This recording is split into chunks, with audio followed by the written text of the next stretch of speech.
Հայկ ջան, ողջույն։ Այսօր ես ու դու կզրուցենք խորհրդանիշների մասին, էպիկական մտածելակերպի մասին, որը որ հույժ կարևոր է եւ իբրև մեկնարկ ես մի պատմություն եմ ուզում քննարկման համար առարկա դարձնել, որը օտար պետության Ֆրանսիայի պատմությունից է, էպիկական մտածելակերպից է, բայց անուղղակի կերպով կապ ունի մեզ հետ։ Պատկերացնենք 939 թվական Ֆրանսիայի Բրետոն նահանգ, այն ժամանակ Բրետոն նահանգը ղեկավարում էր հերցոգ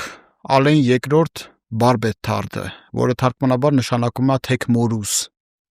Եվ այդ թվերին Ֆրանսիան մոլեգնում էր ավազակային հարձակումների տակ նորմանների, հյուսիսային ժողովուրդների, վիկինգների։ Ու ինչն է ուշագրավ, որ 939 թվականին Թրանի ճակատամարտում պատկերացնենք, որ Բրետոն նահանգի հերցոգը պարտություն է կրել արդեն նորմանների զինված ուժերից, իսկ մենք գիտենք նորմանների այդ վիկինգների բանակը ինչպիսին է լինում, 2 մետրանոց տղամարդիկ, ամրակազմ, սարսափելի հարվածային ուժ եւ ոչ պակաս կանայք, էլի այդպիսի խառնի ճաղանճ մեծ զորքով հարձակվել են, որ ունեզրկեն եվրոպական ժողովուրդներին, ընդ որում ժամանակ է եղել, որ հարավել են իջել, այս կողմերն են նրանք հյուսիսային ժողովուրդները իջել։ Մի խոսքով, ու պատկերացրեք խոնավ եվրոպական անտառներում փախչող Ալեն II-ի բանակն է հայրուձիով, հետևից նորմանները։ Մի դրվագ է տեղի ունենում, երբ որ նրանք տեսնում են, որ մի սպիտակամորթ կենդանի կնգունը, ռուսերեն ասած գառնաստայի, ձիերին զուգահեռ փախչում է, եւ կնգունը, եւ ձիավորները գալիս կանգնում են մի վարար գետի ափին, որը տիղմոտ գետ է։ Կնգունը չի ցատկում ջուրը, ահա սարսուր փախչում է, որ կյանքը փրկի, բայց չի ցատկում ջուրը, իրեն նետում է ձիերի սմբակների տակ եւ սատկում է։ Հերցոգը վայր է իջնում ձիուց, վերցնում է մորթուց այդ փոքր կենդանուն, սպիտակ ճերմակ մորթիով եւ ասում է, տեսեք, նա գերադասեց մահը, ոչ թե խայտառակությունը։ Ու նա իրեն պահեց իսկական հայի նման։ Այդ ասելուց հետո սուրը հանում է իր զորքի հետ միասին, ասում է լավ է մահ, քան խայտառակություն։ Շուռ են գալիս նորմանների բանակին ընդառաջ, ջարդուփշուր են անում վիկինգներին, հաղթում են եւ ազատագրում են Բրետոն նահանգը ամբողջությամբ։ Այդ օրվանից հետո Բրետոն նահանգի զինանշանը կնգունի մորթին է։ Եվ նկատած կլինենք բոլորս, որ թագավորական ընտանիքների այդ օծիկները եւ թևքերը, որ սպիտակ մորթի են, սև կետիկներով, չէ, որ անգամ մենք նկարելուց թագավորներին եւ ազնվականությունը Հռոմի պապերին եւ այլն, դա ազնվության եւ հանուն ազնվության, հանուն սեփական անվան անաղարտության միջև մահ անգամ գնալու պատրաստակամություն է, որտեղ երբ որ ասում են ազնվական, դա հենց դա է նշանակում, որ ինքն իր կյանքը ճակատագիրը տնօրինում է եւ դրանից հետո 1300-ական թվականներին կնգունի շքանշանն է ստեղծվում օրդենը Ֆրանսիայում, որի կարգախոսը լինում է ամավի, իմ կյանքը։ Իմ կյանքը, այսինքն իմ կյանքը, իմ կանոնները։ Եվ այդ կարգախոսը նաեւ ընկած է լինում եվրոպական արժեհամակարգի վրա, լավ է մահ, քան պղծություն, լավ է մահ, քան անկում։ Ստեղից հետևություն, ինչի է, որտեղից վերցրեցինք, որ առհասարակ ասում է նա իրեն պահեց հայի նման։ Սովորաբար, երբ որ վերցնում ենք կենդանու կնգունի բնական արեալը, կենսատարածքը, որտեղ նա տարածված է եւ ապրում է, դա Եվրասիա մայրցամաքի ամբողջ հյուսիսային հատվածն է, Եվրոպայից բռնած միջև Սիբիր, Ուրալյան լեռնաշղթայից այն կողմ էլ դեպի։ Մերձ հասարակածային գոտիներում եւ առհասարակ եւ հարավում հայկական լեռնաշխարհում նրանք չեն բնակվում եւ չեն բնակվել երբեք։ Բայց նրանց արարքը, որ այդ կենդանին չի թողնում անգամ իր ճերմակ մորթու վրա բիծ լինի, նախընտրում է մահը, ոչ թե բիծը իր մաշկի վրա, մորթու վրա, հայի արարքով է բնութագրվում եւ արարքն է նրան հայի անուն տալիս, ընդ որում եվրոպական երկրները նրան ասում են հերմին, իսկ լատինական անվանումը այդ կենդանու նշված է որպես Mustela Ermania, հայկական մուկ։ Հիմա որ վերցնում ենք, եթե հայերը այդպիսին են եղել եւ դա այդ լեգենդը փաստում է նաեւ Պրոկոպիոս Կեսարացին, ինչպիսին էին հայերը Բյուզանդիայում, որ միայնակ բյուզանդական կայսերի հրամանատարը Սելջուկ թուրքերի 200 հազարանոց բանակն է գրոհում իր 20 հույն թիկնազորով, ընդ որում թիկնազորին բաց է թողած լինում։ Ասում այսօրվանից հետո դուք ամեն մեկը յուրաքանչյուրը ձեզ համար կորոշեք նահանջել, կորոշեք մարտնչել, որոշեք մարտնչել, ես գրոհում եմ։ Եվ միայնակ սպիտակ ձիավորը, հայկական ասպետը, հայ ասպետը, գրոհում է սելջուկների բանակը, բնականաբար հերոսի մահով ընկնում է, բայց սելջուկների բանակը շուռ է գալիս, հետ է գնում, որտեղ եթե ասում է սրանց առաջապար զորաջոկատը այսպիսի խիզախություն եւ սխրանք դրսևորեց, ինչ կլինի, եթե հանդիպենք նրանց բանակին։ Այս պատմությունը եւ առհասարակ նմանատիպ պատմությունները առաջացնում են մի օրինաչափ հարց. ինչ է եղել, Հայկ, ու ինչ անենք, որ լինի այդպես, ինչպես որ կար։ Նախ շնորհակալ եմ հրաշալի պատմության համար։ Ես էլ Da Vinci կտավներից մեկը մտաբերում եմ կինը սպիտակ, այո, որը վերնագրի տարբերակներում էլի հայկականության տարապարունակում է, բայց գալով այդ կարևոր հարցին, ինչ է եղել, ինչն է փոխվել եւ ինչու է փաստորեն հայի անունը տալը թե Պրոկոպիոս Կեսարացու պարագայում, թե նշված առաջին օրինակում, ինքը ստացվում է եւս մի խորհրդանիշ է։ Հենց այնպես ասել, հատկապես ասել մի լսարանի մոտ, որի համար դա անհայտ լիներ, այդ ազնվական մարդը նպատակ չէր ունենա, այսինքն մենք այստեղից էլ մեկ այլ հետևություն կարող ենք անել, որ իր ամբողջ զորքը պալատական վերնախավը գիտեին ինչ ասել է հայը։ Այո։ Եվ ի լրումն ասվածի ես ասեմ, որ արաբական, պարսկական մշակույթի մեջ, արևելյան աշխարհում նույնպիսի պատմությունների հանդիպում ենք, երբ որ հայը ոչ միայն որպես ազգ կամ ժողովուրդ է ներկայացվում, այլ որպես սկզբունք, որպես որոշակի որակների կրողի հավաքական կերպար։ Եվ պարսկական մի հեքիաթ վերջերս վերընթերցեցի, քանի որ իմ դաշտը ուղղակիորեն վերաբերվում է բանահյուսությանը, առասպելներին, հեքիաթներին, էպոսներին, եւ վերստին հիացմունք ապրեցի, որ մի հայի փորձում են ամեն կերպ մեղադրել առևտրական, վաճառական հայ մարդու սխալմունքի մեջ եւ հասնում է բանը մինչեւ Պարսից շահը, ով ասում է, որ անկարելի բան է, որ այս հայը խաբած լինի, որովհետեւ ասում է հայ է, այսինքն փաստարկը ինչու չէր կարող խաբել, շատ պարզ է, հայ է, հայը ոնց կարող է խաբել։ Իսկ որ դեպքում է, որ մարդը չի խաբում, այն դեպքում, երբ ուժեղ է։ Սասունցի Դավիթից սпасել, որ կխաբեր էպոսում, անհավանական մի բան է։ Ինչու՞։ Մենք ավելի հեշտ ընդունում ու սիրում ենք Սասունցի Դավթի պարզամիտ, հաճախ միամիտ անվանվող կերպարը, իր պարզությամբ ու շիտակությամբ, որ քնածին գնում արթնացնում է պատերազմում սունցզի բան ասում են հանկարծակի արྩակվիր, մութն օգտագործիր, խավարը պատերազմը խաբեության արվեստն է, պատերազմը խաբեության արվեստ է, ու գալիս մտնում ես մի միջավայր, որտեղ պատերազմը միայն եւ միայն ուժի արվեստ է, որտեղ դու կարիք չունես խաբելու, որովհետեւ այդքան ուժեղ ես։ Այո։ Հետևաբար շատ լավ է, որ այս պատմությամբ սկսեցինք մեր զրույցը, ինչպես եւ նախարարչակել ենք եւ պայմանավորվել խորհրդանիշներից ենք խոսում, բայց որ Սունցզին մեջ բերեցի, հայրենակից Կոնֆուցիոսին էլ մեջ բերենք, նա ասում է, որ աշխարհը կառավարում են նշանները եւ խորհրդանիշները։ Անշուշտ։ Իսկ Կոնֆուցիոսը ոչ միայն մեծ փիլիսոփ, այլ նաեւ պետական, քաղաքական գործիչ էր, մտավորական էր, եւ ես չեմ ուզենա, որ մեզ լսող մարդիկ այս խոսքերը ուղղակի որպես ասույթ կամ թեվավոր խոսք ընկալեն։ Լիահույս եմ, որ այսօրվա մեր զրույցի մեջ, զրույցի ընթացքում կբացենք փակագծերը միասին, թե ինչով են խորհրդանիշներն ու նշանները ղեկավարում աշխարհը։ Անշուշտ։ Իսկ ինչու էսպես եղավ, ամեն դեպքում հարցին կարճ փորձեմ պատասխանել, որտեվ հայը եղան ժամանակներ, որ փոխանակ վերագնահատեր այնինչ ստացել է ժառանգաբար, թերագնահատեց։ Եվ ես կարծում եմ, որ մենք համարձակ պիտի ոտք դնենք վերագնահատման դարաշրջան, մեր ինքնության, մեր արժեքի, մեր թերությունների եւ մեր արժանինքների։ Հրաշալի է։ Ես օրինակ իմ մեջ երկար մտագրող երբ որ անում եմ, ինչու այսպես ստացվեց, ինչու մենք հանկարծ սկսեցինք չհավատալ մեզ, մեր տեսակին,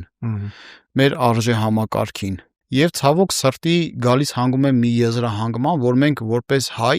որը անշուշտ այդպես է, եւ վերջին ուսումնասիրություններն են փաստում, որ մենք բավականին զտարյուն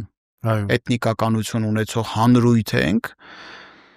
եպիսկոպոսյանի չընդհատվող կոդ գիրքը, որ ընթերցում ենք, դա հայ-անգլիական լաբորատոր ուսումնասիրություններ են գենետիկական կազմի եւ բանից պարզվում է, որ առնվազն 8000 տարի մեր էթնոգենեզը, այդ խառնարան, այդ կաթսայում, որտեղ արմենոիդ ռասային պատկանող տարբեր էթնիկական տարրեր միաձուլվում են միմյանց, 8000 տարի առաջ ավարտվել է։ Այսինքն մեր գենետիկական պատկերով մենք 8000-ամյա հնեցման ենք։ Այսպես կարելի է ասել։ Բայց եթե մենք գենետիկորեն ծնվում ենք հայ, ապա ի՞նչն է պատճառը, եւ ես եկել հանգել եմ նրան, որ մենք ծնվում ենք հայ, բայց հայանալու, հայ դառնալու, հայ դաստիարակվելու ճանապարհին ենք ձախողում։ Այո, գենետիկան իսկապես այդպիսի ուսումնասիրությունները կան, նորերն էլ զարմանք են առաջացնում, բայց գենետիկան պոտենցիալ է։ Այո, գենետիկան սերմ է։ Եվ ամենահարուստ գենետիկայով ցեղական, ազնվական կլինի, թե մտավորական կլինի, թե ռազմական գործիչ կլինի, այդ սերմը եթե ճիշտ միջավայրում չաճեց, ուրեմն իր բոլոր գենետիկ որակները կարող են այնպես մուտացվել կամ այնպես հակառակ մի բանի ծառայել, որ 7 թփորձ վերև իր ազնիվ ցեղի համար դառնա մի արհավիրք, որտեվ գենը լավն է, բայց կիրառությունն ու ռեալիզացիան սխալ է։ Ես դա կապում եմ միջավայրի հետ, իդեպ միջավայր ասելով ժամանակն է, որ հասկանանք, որ միջավայրը եւ կրթություն է, եւ ընտանիքը, միջավայրը եւ ընտանիքն է, նախ եւ առաջ ընտանիքը, բայց ես այլ բան էլ նկատի ունեմ, միջավայրն ինքն իր տեղով կրթություն է։ Այո, Այսինքն ոչ միայն կրթությունն է ծնում միջավայր, այլև միջավայրն է ծնում կրթությունը։ փակ շղթա ոնց որ լինի։ Սա փակ շղթա է։ Այո, Կտրելը միջավայրից շատ դժվար է։ Պետք է այդ շղթան կտրել կրթության կետից։ այո, Երբ որ մանկավարժ ուսուցիչը իր առաքելությունը չկապի աշխատավարձի հետ։ Ես իհարկե նկատի չունեմ, որ մեր երկրում ուսուցիչները պիտի շարունակաբար ցածր վարձատրվեն։ Ճիշտ հակառակ, ամենաարժանավոր խավը պիտի լինի։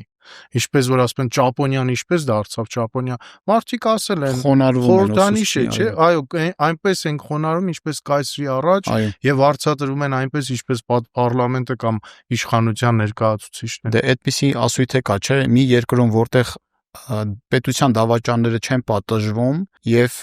ուսուցիչների առաջ ակնածանք չկա, այդ երկիրը ապագա չունի։ Այո, այդ երկիրը ապագա չունի։ Իսկ 30 տարի ուսուցիչներին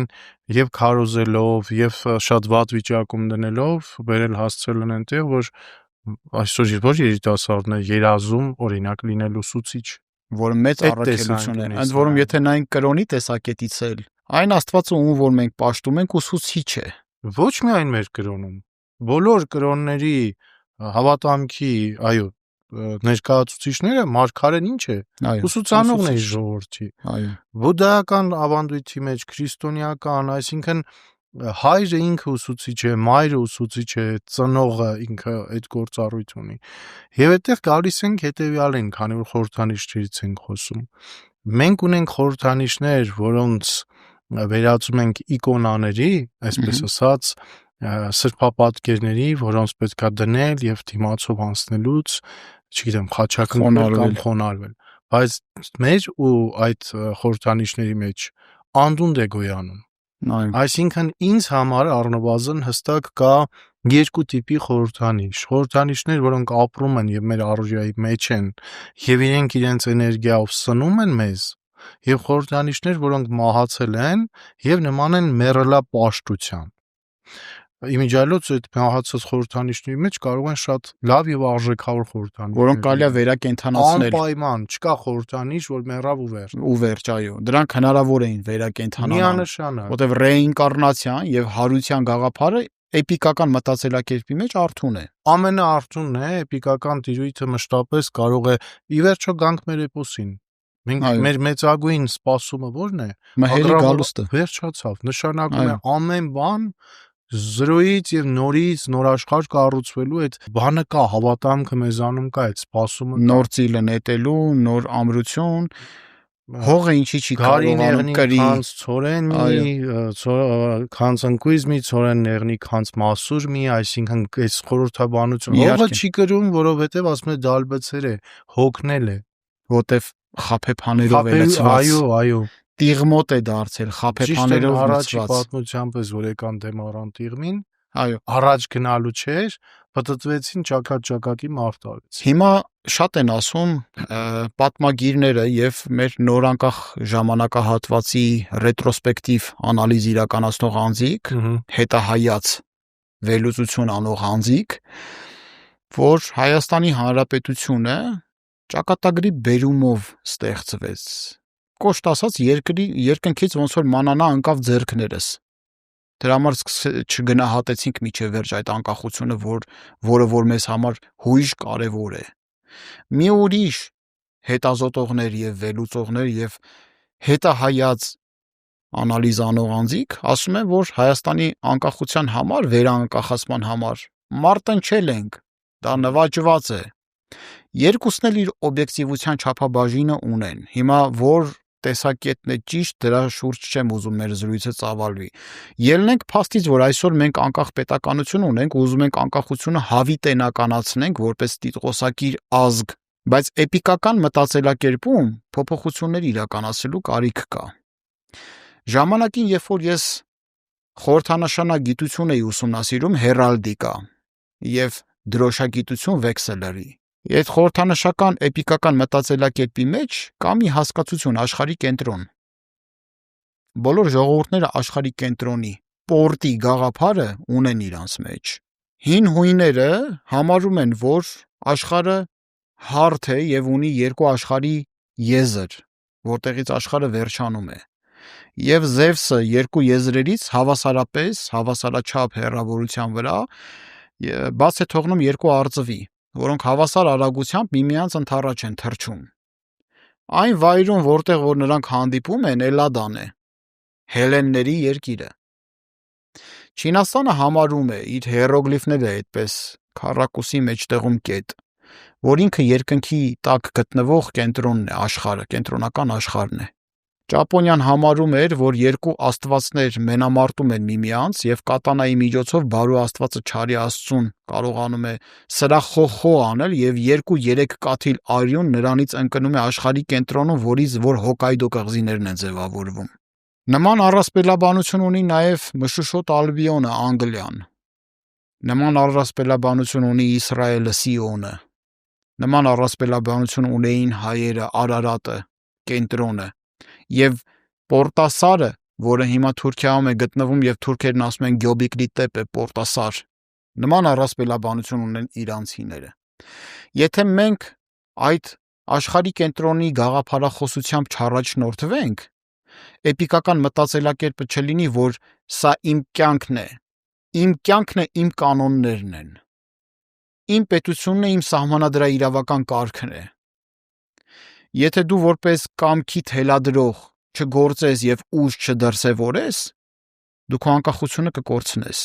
Հետևաբար ինչպես է հնարավոր կրթության միջոցով է, դաստիարակության միջոցով է, որ այդ աշխարհի կենտրոն լինելու գաղափարախոսությունը ներմուծվի մեր ժողովրդի մեջ, որ տարբեր տեսակի վերլուծաբաններ, տարբեր տեսակի քամի անողներ, չասեն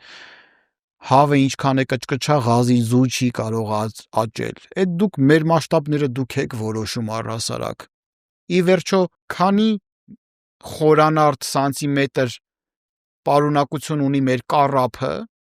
այդքան էլ ունեն բոլոր այն հզոր ժողովուրդների գանգերը, որի մեջ տեղավորվում են նրանց ուղեղները, բայց նրանց ուղեղի պարունակությամբ չի պայմանավորում նրանց մեծությունը, որը որ սիմետրիկ գրեթե բոլորինը նույնն է, այլ նրանց երևակայական տիրույթների անծայրածիրությամբ, որի համար նրանք երազելու եւ մարդ մղելու ձիրք ունեն ու կամք ունեն։ Երկու լսարանի համար այդ աշխատանքը պիտի նորովի արվի, իհարկե դրանցից առաջնային կարևորություն ունի մեր լսանը, այսինքն հայ մարդը Հայաստանում թե Հայաստանից դուրս։ Նախ մենք պիտի հասկանանք, մենք իսկապես աշխարհի պորտն ենք, սիրտը կամ ուղեղը, իսկ ավելի ճիշտ առանցքը, թե դա ինչ որ ընդունված մի բան է, բոլորն ասում են մենք էլ պիտի ասենք։ Եթե բոլորն ասում են մենք էլ պիտի ասենք, դրա կշիռը շատ չի լինում, բայց եթե մենք ասում ենք ու դրա համար իսկապես ծանրակշիռ Հավատում ենք դրան, եւ ծանրակշիռ մեզ համար հաստատումն ունենք այդ բանի, դա եղանակ է փոխում։ Երկրորդը դա օտարներին ասելու խնդիրն է, որը իսկապես երկրորդ տեղում է, որովհետև օտարները մեր փոխարեն ասել են եւ յուրաքանչյուր հնագույն ազգ ու ժողովուրդ իր էպոսում, իր սրբազան գրքերում ուղիղ հիշատակություն ունի հայկական լեռնաշխարհի, Հայաստանի, ստեղ գտնվող լեռների,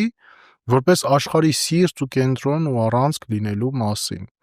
Եվ իրանական էպոսը Շահնամեի մեջ մենք տեսնում ենք, որ իրանց ջութազունները որտեղից են ծագում, իրենց պատումներում մենք դա պարզ տեսնում ենք, որտեղ էր շումերական էպոսները, Շումերականը, Գիլգամեշը, սրբազան օրենքների երկիր, Արատայի թագավորություն եւ քրիստոնեության մեջ եւ Էնգիների,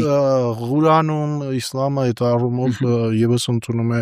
Աստվածաշնչյան 5 կտակարանյան այդ մոտեցումը,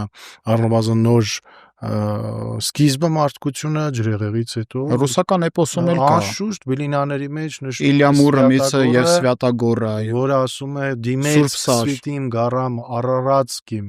հիմա Սանասարն է, էլի, Սուրբ Սարն է, եւ գալիս այստեղ այո, եւ Սվյատագոր Սանասար, այո, բայց տեղն էլ է ասում Սվիտիմ գարամ Արարածկի, բայց պատմության մեջ էլ ասում է Իլյա Մուրոմիցը, որը բագատիր է, այո, գրպանն է տեղավորում Սանասար, բարձրացել է Սանասարի վրա, Սանասարը բռնել է օծիքից բարձրացրել է, այնքան փոքր է, իրանց բագատիր է, այո, որ գա ու գալիս դիմա մեծ ասում է եղբորը, իպա բրատելիս եւ եղբայրացան այդ, բայց այդ դեպքում է, որ իրանց էպոսին հղում տալով մենք կարող ենք ասել, թե հələ հարց աղովում մեծ աղբերը։ իհարկե,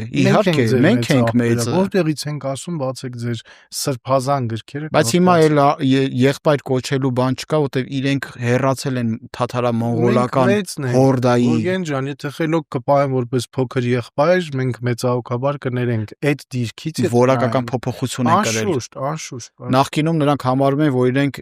հաբեթի ժառանգներն են, Սինի Իաֆետովի, բայց հիմա իրանք թաթար-մոնղոլական այդ ճնշումների եւ գենետիկ ներազդեցությունների վերաբերյալ տրանսֆորմացիաներ են ենթարկվել այն աստիճանի, որ մաքրիր ցանկացած ռուսի տակից դուրս կգա թաթար։ Նույնը բրիտների էպոսում Արթուր Արքան եւ Կլոր Սեղանի 12 ասպետները շատերի համար այդպես էլ հանելուկ է, թե Մերլինը, որ իշխանության բերեց Արթուրին 12 տարեկանում, այդ ինչ երկիր է Ավալոնը, որտեղ փակված է առ այսօր եւ մի օր պիտի դա քնած հերոսների ցանկ, իհարկե քնած հերոսները բոլորը վերադառնում են իրանց իրական նույն մհերի էպոսն է եւ նույն քարայրում, նույն ժայռում փակում են։ Դա որպեսի պատկերացնենք ինչ ահռելի պոտենցիալ է։ Նախ պիտի ճանաչենք այդ էպոսները եւ շատ էական է, որ որպես սկիզբ դրվի, մեզ համար հարցին պատասխանեմ նախ, մեզ համար ամեն ինչ հստակ է, եթե մենք ընդունում ենք որպես մեր անձնագիր ժողովրդի խորենացու հայոց պատմությունը, իսկ ես միշտ հավելում եմ, որ անձնագրից զատ կա մի ուրիշ փաստաթուղթ, որ ավելին է պատմում Արթու մասին, դա ծննդականն է, եւ ծննդական որպես ընդունում ենք մեր ցուցազնավեպը, որի մեջ նաեւ իհարկե էպոսը, ապա մեր ծննդականի մեջ մեր ինքնության այդ կարևորագույն փաստաթղթում Սասունը, որտեղ ջոջերը սկիզբ դրեցին իրենց լինելիությանը, կոչվեց սա է սյունը, առանցքը, այ Մելիքսեդ քահանեն, որ եկավ տեսավ, ասեց սա է սյունը, տարբեր բարբարներ էլ ցասում, էլ Սասուն նկատի ունենալով մեծ տարբեր անուններ են տալիս, բայց սա է սյունը, սա է առանցքը։ Իսկ ինչու էր առանցքը դա, որովհետև այդ առանցքից գնացել է նույնպիսի աշխարհացունց իմպուլսներ, ազդակներ, ինչպես Հայկ Նահապետի այդ նետահարումներ Բելին, աշխարհի տիրոջը։ Նույնը եղել է Սասնատնից, Մսրի հետ, որը Բելի շարավիղ էր, Մսրի հետ այդ մշտական հակամարտությունը, Բաբը Ֆրանկը, որը Ռոմի պապական ամբողջ այդ արևմուտքն է, հետները հարց ու պատասխան, հյուսիսային ազգերի հետ, ցեղերի հետ, եւ կենտրոնը դա էր։ Մեզ համոզում են, որ մենք շատ վատ աշխարհագրական դիրքում ենք գտնվում։ Սա հրաշալի 1000 տարի աշխարհագրական։ մեզ դա համոզել են։ Երբ որ մենք գիտակցենք, որ գտնվում ենք աշխարհի ամենալավ աշխարհագրական դիրքում, դա էլա չէ սիմվոլիկ։ Իհարկե։ Եվ մենք միայն ճանապարհ չենք սրա նրա համար։ Մենք նաև, որ ասում են մետաքսի ճանապարհ եւ այլն, մենք կարող ենք նաև որոշիչ դերակատար լինել այդ ճանապարհների խաչմերուկում, թելադրող։ Այդ ժամանակ պատկերը փոխվում է։ Իսկ այսօր խորհրդանիշների դաշտում ենք մենք պարտություն կրում։ Երբ որ մեզ համոզում են, որ մեր համար մենք թույլ ենք, բարբերաբար երկուսս էլ իրարից անկախ խոսում ենք այդ մասին, թե ինչ արհավիրք է հուսալքություն ու հուսահատություն։ Այսօր մեզ կերակրում են մեր երեխաներին հուսահատության ու հուսալքության խորհրդանիշներով։ Դրա համար գնում է իրական պայքարը նուրբ տիրույթներում։ Դրա համար են Մաշտոցին փորձում QR կոդերով փոխարինել։ Դրա համար են մեր Սուրբ Լեռը փորձում հանել պաշտոնական տարբեր կրիչներ։ Դրա համար ասում են գնացեք յոլա գնացեք ինչքան տարածք ունեք այդտեղ բանալեք հայրենիք ճանաչեք։ Այդ խորհրդանիշների պայքարում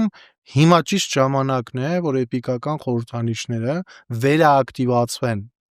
Երբ որ իրենք վերաակտիվացվում են, էպոսի լեզվով ասած, մենք նորից վերգտնում ենք Քորքիկ Ջալալին եւ Թուր Կեցակին։ Թե հիշում եք, էպոսում պահում էին Դավթից։ Դավիթը չգիտեր։ Ռագատկով լոր էր, ասպա նետ ու աղեղով բան էր անում։ Լոր էր որսում։ Մի հատ Դավիթ պատկերացնենք, քիչ առաջ մեր նշած այդ հսկաները, այո, Իլյա Մուրոմեցի Սվյատագորի, ու որ լորա որսում։ Ազգային աղետ է, երբ որ մեր պոտենցիալը ծախսում ենք լոր որսալու վրա։ Այո։ Եվ այստեղ մի օրինաչափ էլի հարց է ծագում։ Դժվար չի պատկերացնել հազարամյա քաղաքակրթական հենք ունեցող ժողովուրդ, որ մեծ քանակությամբ իմաստնություն ունի ամբարած եւ ուսումնատենչ լինելով հանդերձ հայերը միշտ էլ ձգտել են սովորելու։ Եվ խաշնարածների ցեղը, որը տգիտության մոխրության մեջ թաղված է եղել միշտ։ Մտածում եմ, գուցե ինտելեկտուալ հնարավորությունները երբեմն մեզ խանգարել են, որ մենք չոր հաշվարկների մեջ ենք տրվել ու տրամաբանորեն եկել հանգել ենք այն մտքին, որ դա հնարավոր չէ։ Իսկ տգիտության մոխրության մեջ գտնվող գազանը երբեք չի մտախոհ գտնվել եւ իրագործել է, առաջնորդվել է երազներով, երազանքներով։ Ոնց որ ինտելեկտուալ մարդը ավելի շատ ծրագրավորում է եւ իր առաջ դնում է նպատակներ, երկրորդ պլան գցելով երազները, որը ենթագիտակցության մեջից եկող երևույթ է։ Տգետ եւ մոխրության մեջ գտնվող անձը ոչ թե կպլանավորի, այլ կերազի, իր իրացիոնալ եսից եկող հանգամանքներ կբերի։ Ոստեղ օրինաչափ է հիշել Մեհմեդ IV-ի պատմությունը, երբ որ 15 տարեկանից Մուրադ II-ի որդու մասին է խոսքը Սուլթան, երազում էր ինչպես նվաճի Կոստանդնոպոլիսը, 15 տարեկանից երազում էր, եւ այն Կոստանդնոպոլսի պատերը, որ կային, որ Լենգ Թեմուրը եկավ զորքով հասավ պատը տեսավ շուռ եկավ հետ գնաց Սուլտան Բայազեդին ջարդելուց հետո, ընդ որում հայհոյանքի համար է ջարդել Սուլտան Բայազեդին, սաղ թող իմանան հայ ժողովուրդը, որ չի կարելի կեղտոտ բերան ունենալ, հայհոյա խառն լեզվամտածողություն ունեցող անձիկ նաև սեռական խնդիրներ ունեն եւ դա ի ցույց են դնում ամբողջ աշխարհին։ Դա ենթագիտակցորեն է այդպես, այսինքն նրանք չեն հաջողում իրական կյանքում բառերով են փորձում դա ռեալիզացնել, պետք է մաքուր մնալ, դա սակրալ նշանակություն ունի, հայհոյանք չի կարելի հնչեցնել։ Հայհոյանքի համար տաջիկը, Տաջիկստանից Լենգ Թեմուրը հասնում է Մերձավոր Արևելք, որպեսզի Սուլթան Բայազեդին սպանի եւ սպանում է։ Հասնում է տեսնում է Կոստանդնոպոլսի պարիսպները հետ է գնում։ Թուրքերը, օսմանցիները արդեն կարողանում են հազարամյա պարիսպները ջարդել, ինչի, որովհետև մի ինժեներ էր գնացել, ճարտարագետ Սուլթանի մոտ, առաջարկել էր մի թնդանոթի տեսակ, որ քրիստոնյաներին առաջարկել էր, քրիստոնյաները չէին հավատացել։ Եվ բացի այդ, եթե Վենետիկի դոժը եւ Հռոմի պապի զորքը գալերաներով Բոսֆորը փակել էին, իսկ թուրքական տորմիղը հիմնականում կենտրոնացած էր Միջերկրածովյան հատվածում, իրականացնում է մի աներևակայելի իրավիճակ։ Նավերը լեռներով տեղափոխում է Բոսֆոր, որ թիկունքից հարձակվի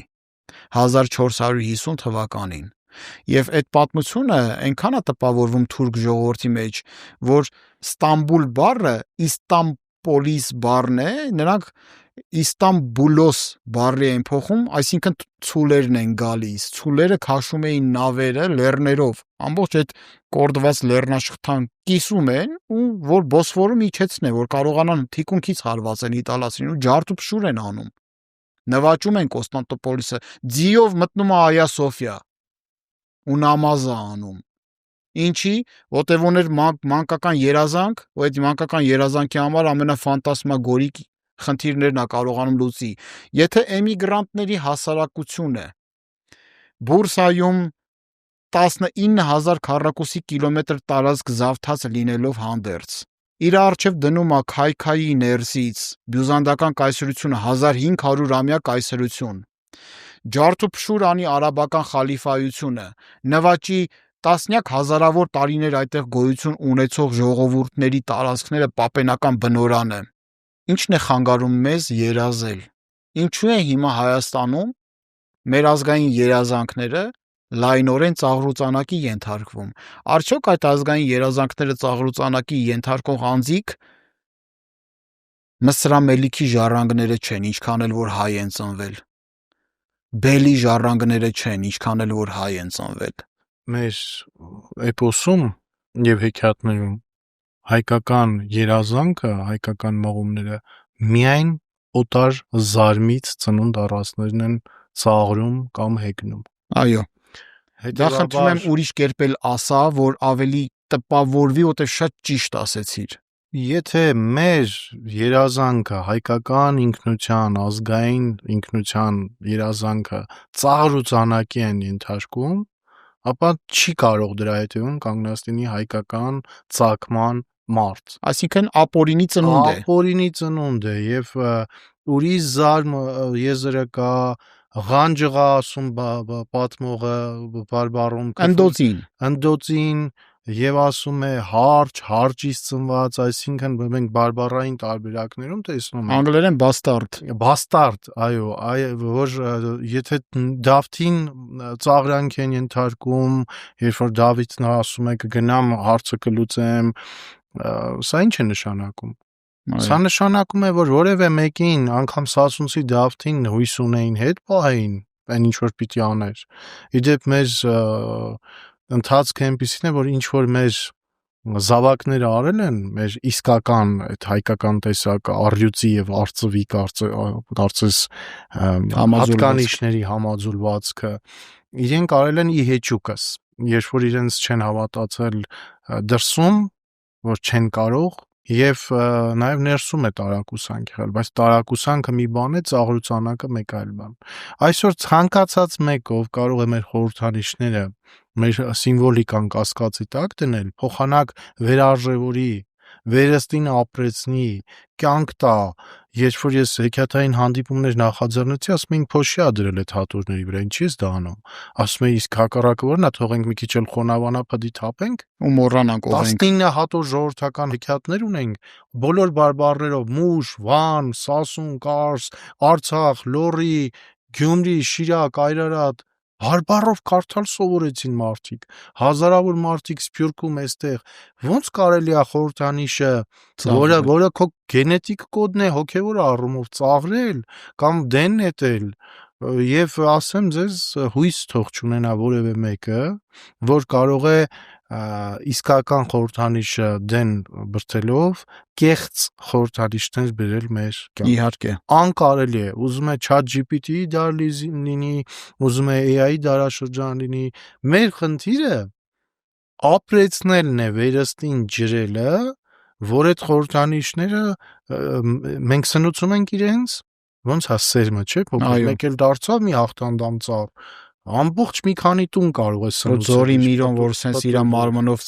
այդ տնկիները ծածկում որ քամի չփչացնի։ Մեր անելիքը այդ ճիշտ Զորի Միրոյի պես է։ Իսկ երբ որ Դավիթը գնաց գոմի մեջ տեսավ Քուրքիկ Ջալալուն, ասում է վրեն թիզից ավել ծերտ էր, որտեղ թրջունները կեղտոտ, փոշոտ անխնամ ինչ արեց, տարավ լողացրեց, թիմարեց, այդ բարբառով ասած, եւ դրա դիմաց Քուրքիկ Ջալալին կռվի ժամանակ ինչ ասեց, ասեց Դավիթ մի վախեցի։ Ինչ մեկ դու կզարկես, այդքան ես պոչովս կսպանեմ։ Մի հատ դու կզարկես, այդքան ես սմբակով կսպանեմ։ Այսինքն 1-ին 10 քուրկիկ ջալալին օգնական էր։ Դա մեր դարավոր իմաստությունն է, խորհրդանիշների ճանաչողությունը։ Ինչ պիտի անենք, անընդհատ այդ հարցը պետքա բարձրացնենք։ Դա պիտի մտնի դպրոց, դա պիտի մտնի եթեր, պիտի մտնի սոցցանցեր, պիտի մտնի պետական կառավարման համակարգ, եւ մենք մեր խորհրդանիշների հանդեպ ոչ թե ունենանք սիմվոլիկ հարգանք, այլ խորհրդանիշները սկսեն դառնալ մեր կյանքի թելադրող մասը։ Այո։ Այ հիմա ճիշտ ժամանակն է Արարատ լեռը վերաիմաստավորելու։ Դա ինչ խորհրդանիշ է, ինչի մենք ունենք ավանդազրույցներ, որ մեծը ուրեմն Մասիսը դա Սանասարն է, որ այսպես նստած եւ Սիսը Բաղդասարն է։ Ուրեմն մենք մեր ջուցազուններին ունենք հանձինս այդ պատմության։ Երբ որ բացենք մեր երեխաներին տանք մենք վերհիշենք, որ ասում առահատ է մեր ձեռքից խորհրդանիշ կկարողանանք վերցնել։ Իրոք։ Եվ իբրև վերջաբան կարելի է այսպիսի մի բան էլ ասել, որ ժողովուրդները սովորաբար դաստիարակվում են այն ոգով, թե ինչպիսի հերոսներ են ընտրում։ Ցավոք սրտի ցոփ ու շվայտ կյանք ունենալու մոլուցքը, որովայնապաշտ ցանկասիրությունը մարդկանց դարձրել է մի քիչ ավելի նյութական, նյութեղեն։ Այսինքն նյութականի ունենալու եւ տիրապետելու հակումները փնտրտուքի են առաջ են կանգնացրել մարդկանց եւ փորձում են հասկանալ ով ունի 90-ականներին գաղտնիք չեմ բացահայտի, որ մեծամասամբ ունեին նրանք, ովքեր ճարպիկ էին, եթե ավելի կոշտ բառեր չասենք, ովքեր գողացան, ովքեր որ տարան, թալանեցին, խաբեցին, ունեզրկեցին, վերցրեցին։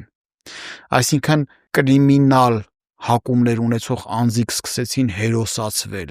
Ակադեմիկոսները, մշակութային գործիչները, պարկեշտ, ինտելեկտուալ անձիկ, ինտելիգենցիան, արվեստագետները, նկարիչ, երաժիշտ, դերասան, սովի մատնվեցին։ Այո, հələ մենք տեսնենք Վիկտոր Համբարձումյանի մի նկար կա, չէ, որ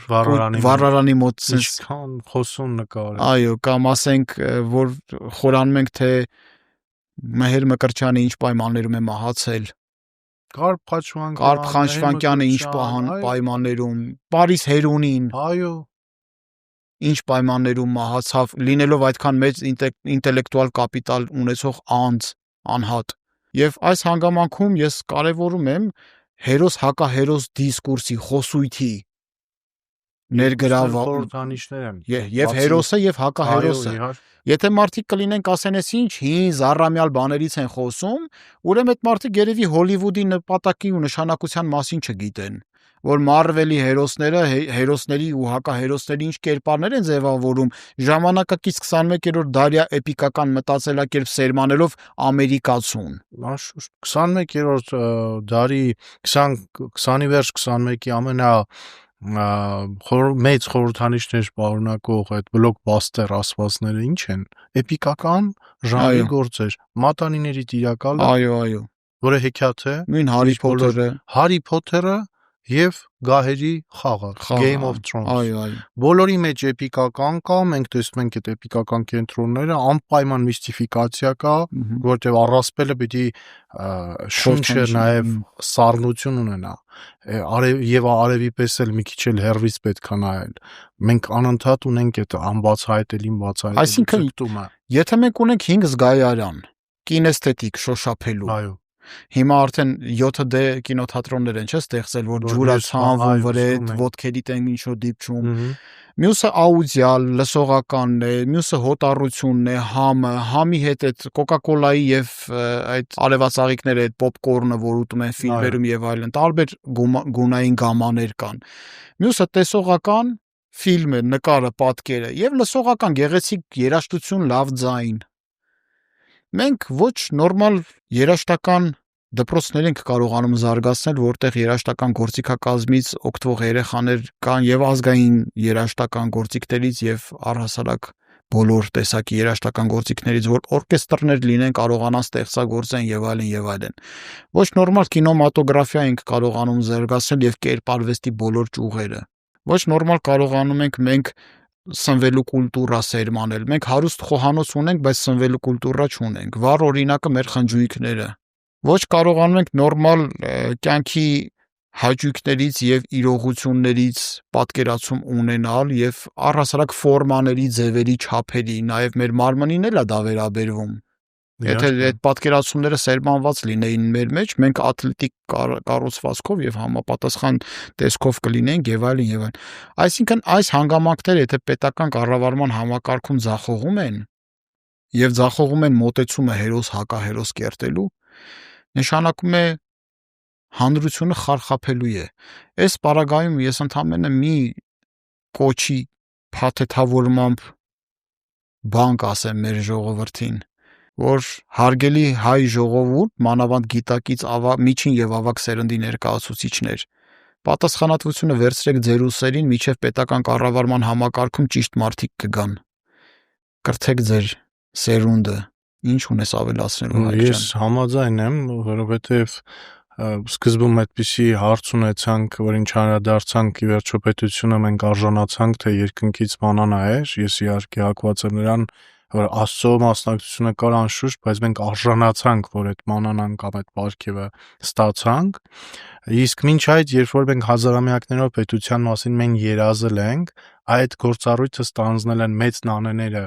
մեծ տատը, մեծ պապը, հայրը, մայրը եւ մենք մեր ինքնությունը պահել ենք։ Այսօր ցավով նկատում եմ, որ վերացել են տատիկները, ովքեր թորնիկներին հեքիաթ են պատմում, որտեղ տատիկները սերիալ են նայում։ Տատիկները մտած են TikTok-ի, Instagram-ի, բանի մեջ, բայց այդ տատիկը ինչքան մեծ առաքելություն ուներ, որ իր թորանը մի առակ, մի իմաստության խոսք ու հեքիաթ էր պատմում։ Շատ պիտի մեծանա շփումը։ Այս տեխնոկրատ, այսինքն տեխնոլոգիական դարաշրջանում մենք մի օր վտանգի մեջ ենք հայտնվելու, որ այսպես մարդիկ են կապսուլաների մեջ են ֆանտաստիկ ֆիլմերում որ կան, որոնց մի քիչ սնունդն է մտնում միտեղից արտանետումն է եւ իրենք այսպես բան, մենք ուզում ենք այդպես իրականություն։ Ոչ։ Մենք բնությունը եթե սիրում ենք, մեր համ ու հոտը շփման, մարդը մարդով է մարդ, որ ասում են, ուրեմն ինչ պիտի անենք։ Պիտի կարողանանք չնայենք իշխանությունները 35 տարի ձախողել են բազում ոլորտներում, այդ երաժշտական կրթությունից մինչև խոհանոցի գրագիտություն, բայց ամենակարևոր տեղը, որտեղ իսկապես ձախողել են, դա մեր խորհրդանիշների ճանաչողության տիրույթն է, որ մենք հասկանայինք մենք ով ենք զգայինք, դա մեծամասնություն լիներ։ Ուսուցիչը կհասկանար, որ ուսուցիչ լինելը աստվածատուր շնորհ է։ Հրամանատարը կհասկանար, որ հրամանատար լինելը նշանակում է մի օրում դառնալ 40 առյուծի հայր։ Այսինքն եթե առյուծի ոչ թե ճնշվածի։ Այո, բժիշկը կհասկանար, որ մի Քրիստոս էլ ինքն է, որ կույր էր բուժում ու կաղոթոփալ, եթե այդ սրտով ինքը մոտենա, եւ մենք մեր տեղում կլինեինք։ Այո։ Հետևաբար նրանք ովքեր գիտակցում են, ինչպես դու նշեցիր, թող այդ մարդիկ գոնե իրենց տեղում լինեն, ունեցածները պիտի պահեք ու ոչ մեկ չի կարող տալ։ Եվ այդ ամենը ինչ որ դու ասեցիր գալիս է կամքից, ոնց որ ֆրանսիացիներն էին ասում, à la vie comme je dis, այսինքն լավել ֆրանսերը comme je dis, այսինքն իմ կյանքն է իմ խոսքով, իմ ձևով։ Դա գալիս է նաև կնգունի էպիկական մտածելակերպից, այսինքն լավ է մահ քան ապականություն։ Որը մենք ունենք մահ ոչ երբեք ապականություն։ Այո։ Այնպես որ հայեր արթնացրեք ձեր մեջի հային, ի վերջո մոտալուտ ճակատամարտը լինելու է 2026 թվականի ընտրություններին։ Դավթի խոսքով ամփոփենք։ Ով քնած է, Արթուն կացեք։ Շնորհակալություն Հայկ ջան։ Շնորհակալ եմ։